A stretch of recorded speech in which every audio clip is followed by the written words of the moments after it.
Video number 4. How to create vertical videos. Overview. Video marketers often have to ask themselves, how long should our video be? Everyone wants the answer to be simple and concise, but that's just plain bad advice. Instead, the answer to this question depends heavily on the content, viewing platform, and purpose.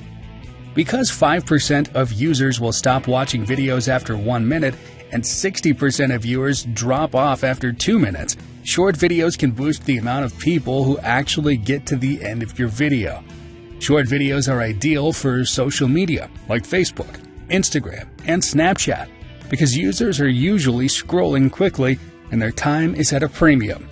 These videos have higher retention rates, making it more likely to capture the viewer's attention and for longer. How do you make vertical videos? 1. Shoot vertical videos. The easiest way to create a vertical video is to shoot it with a vertical aspect ratio. This gives you in-camera control over the framing and resolution of your clip. This approach makes the video content easy to edit and is effective for content that will live exclusively on social media. 2. Create versatile footage. While vertical footage is easy to create with your camera or iPhone, it can be a little more difficult to do with professional gear. For the most effective results, don't zoom in on your subject too much during shooting and video production. This gives you more room to edit and play around in post-production. 3. Crop for different aspect ratios.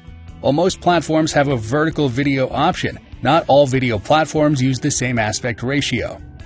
If you can't crop your footage without losing resolution, add borders. This lets you post a square or horizontal clip to a vertical platform without losing quality or resolution. 4. Easily reframe shots. You can now transform your landscape videos into a vertical format while keeping the main subject in focus with the Auto Reframe tool. This AI-powered feature lets you crop your footage to get the perfect shot for each platform without manually positioning and resizing each clip. Use this function to quickly reframe sequences for square, vertical, and cinematic 16:9 aspect ratios. Thank you for watching. See you in the next video lesson.